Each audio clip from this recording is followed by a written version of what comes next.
شازده خانم در آن صبح آفتابی و سرد برای هرچه پر ابهت‌تر جلوه کردن هیچ ابزار و وسیله زینتی و غیر زینتی را از ترکیب و قواره زمخت و تنه مکعب خود دریغ نکرده بود. این قصد و غرض حتی در وسمه سورمه کشیدنش هم به عینه دیده میشد، چون به کمک سورمه وسمه چنان چشم و ابرویی برای خود ساخته بود که از فاصله دور هم مینمود که یک نقاش قهوه‌خانه‌ای خواسته باشد شمایل کامل و نمونه‌ای از یک شازده خانم قجر بسازد و چنان نقشی را موهای نرم پشت لب‌های شازده خانم تمام و کامل می‌کرد. چون روی صورت و گونه‌هایش به قدر کافی سرخاب سفیداب مالیده شده بود و همچنین یک خال درشت نیلی درست در چاه زنخدان که انگار کاشته باشند، اما او در حالتی بود که تو گویی هیچ التفاتی به بیرون خود ندارد و تمام توجهش متمرکز شده روی توده زنان سیاه پوشی که زخم‌های تنشان را یک کاره دادن به دخترهای او که حالا روزی 3 نوبت باید دکتر اغنیا آستین‌هایش را بالا بزند و بنشیند میان پاهای آن نازنینان به شستشوی و پاکیزه کاری. و شازده خانم حالا و در چنین وضعیت چندشاوری است که تازه متوجه شده آن مردکه ملاک قایناتی فقط داماد بزرگترین دخترش نیست و نبوده، چون این کثافت کاری را دیگر با هیچ آبی نمی شود شستشو داد. 2 دختر به نظر شازده خانم باکره‌اش هم دچار مرض کوفت شده بودند و از کجا میشد یقین کرد و امید داشت که زبان دکتر اغنیا و یا دیگری حتی همین نقی کل همیشه قفل بماند. خیال میکنی هیچ کس از خودش نمیپرسد 2 دختر باکره آن نازنین‌های پتیارن چطور شده که سفلیس گرفتن؟ هیچ کس از خودش نمیپرسد؟ چرا نپرسد؟ چجور میتوانم دم دهانشان را کرواس بگیرم؟ هر محرمی خودش یک محرم دارد و هر محرمی یک محرم دیگر و آنچه من دارم دیگر راز نیست که از کسان پوشیده بدارم. این رسوایی است، رسوایی. چه بدیوم بود حکومت ما در این شهر خراب. حالا من کجا ببرم این؟ آوردنشون شازده خانم. درشکه ها از در باغ وارد شده بودند. راسته در تا پیشگاه عمارت را پیموده و حالا کنار محوطه آبنما ایستاده و منتظر دستور بودند. اما شازده خانم متوجه نشده بود و هنوز هم تصویر درشکه ها و زنان سیاه پوش را در آبنمای حوض همان میدید که پیش از این در خیال داشت و نه انگار که زنها را به واقع آورده بودند تا اینکه کوکب نزدیک شد و شازده خانم را از دچاری حالش بیرون کشید و پرسید حالا چه میفرمایید؟ شازده خانم به درشکه ها که یکی رد دیگری ایستاده بودند و به زنهای سیاه پوش که پشت روبنده هایشان به انتظار دستور شازده خانم لابد نفس در سینه حبس کرده بودند نگاه کرد و به کوکب گفت که درشکه ها را مرخص کند بروند و زنها را پیاده کند ببرد اتاق مخصوص. وقت پیاده شدن از درشکه زودتر از دیگران ستاره روبنده‌اش را کلافه پس زد و چشمان آفتش را انگار که آزاد کرده باشد به باغ و درختان اطراف رها کرد و بعد سرش را کمی فرود آورد برای شازده خانم به نشانه سلام و احترام. و هنوز گرد و غبار زیر چرخهای درشکه ها فرو ننشسته بود که ستاره پیچه اش را هم کنار زد و بالهای چادرش را طوری رها کرد و باد داد که شازده خانم بتواند دایره زنگی و قیچک پنهان در زیر بالهای او را ببیند و همچنین شلیته و پیراهن گلی و تنبان شیشه‌کریش که سر پاچه‌هایش را چتری بسته بود. شازده خانم هنوز همان بالا لب ایوان ایستاده بود و مثل عقاب به پایین نگاه میکرد، نگاه به زنهایی که همچنان توی چاخشور مانده بودند ساکت و صامت و به ستاره که لحظه به لحظه خودش را از تکه تکه حجابش میپیراست و اکنون دیگر چاخچورش را هم برداشته بود تا زده بود و داشت میداد دست کوکب و با یک تکان سر و شانه ها انبوه گیسوانش را واریخ روی دوش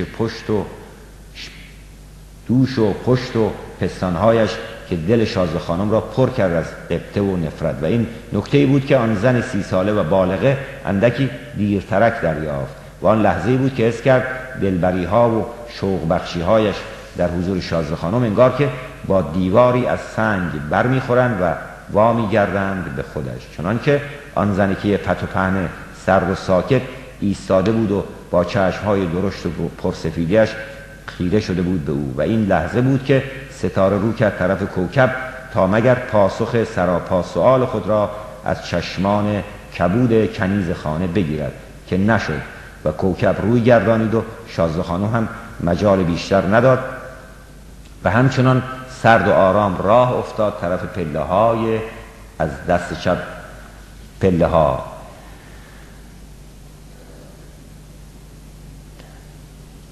از دست چپ پله های آجر فرش را آهسته و محکم پایین آمد، آن سوی آبنما ایستاد و راست در چشمان آفت ستاره نگاه کرد و گفت از تو خوش ترکیبتر کدامشانند؟ ستاره بی تأمل جواب داد هیچ کدام. شازده خانم گفت تصور کرده بودم پیر شده ای، از کار افتاده ای و شده ای سردسته، اما پس وقتی خودت به این رعنایی هستی و اینجور جوانی داری، چرا خودت مگر از قبل خودت نمیتوانی نانت را در بیاوری که اینها را سردستگی میکنی؟ ستاره که هیچ همدلی در حرفهای شازده خانم حس نمی کرد، چنان که او انگار از یک همجنس خود توقع داشت، نه گذاشت و نه برداشت، بی ملاحظه انگار که به کینه نهفته شازده خانم پاسخ میداد گفت من بغل هر مردی نمیخوابم شازده خانم. نمیخوابی؟ نشنیدم که زن معروفه بغل هر مردی نخوابد. من اینجورم شازده خانم، با کسی میخوابم که دلم براش رفته باشد. دلت برای داماد من هم رفت؟ نه. پس تو بغل اون نخوابیدی؟ نه.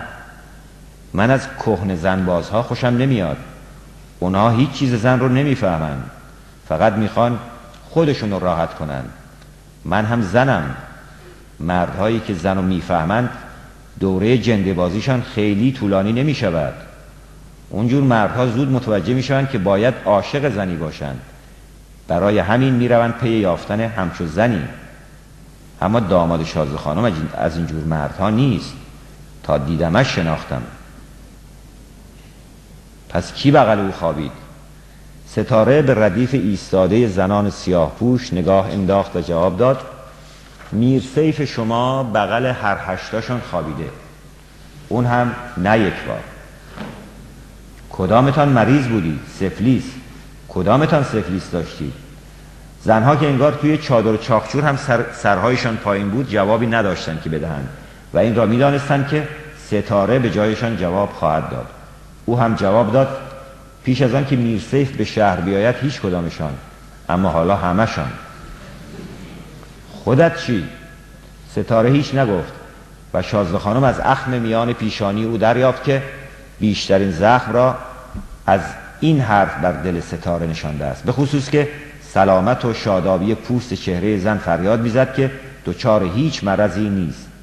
شازده خانم با عناد خاصی که با حضور ستاره در او ایجاد شده بود و خودش حس میکرد تفاوت آشکار دارد با لجاجت عام او پیش از این دیدار، بی‌اعتنا و تحقیرآمیز از برابر قد کشیده ستاره گذشت و انگار که سان ببینی زنان سیاه پوش را از کنار نگاهش گذران و چون به آخرین رسید دست برد تا روبنده او را کنار بزند که ناگهان چون عقرب گزیده ها انگشتانش را جمع کرد و به کوکب اشاره کرد پیش بیاید. کوکب پیش آمد، اما شازده خانم رأیش را عوض کرد و به خود زن حکم کرد پیچ روبندهش را کنار بزند و بعد گفت که بقیه هم این کار را بکنند و زنها به اطاعت صورتهاشون را از پشت روبنده ها آشکار کردند و شازده خانم کمی عقب رفت تا بتواند همشان را در یک نظر ببیند و دید از 14 ساله تا 40 ساله.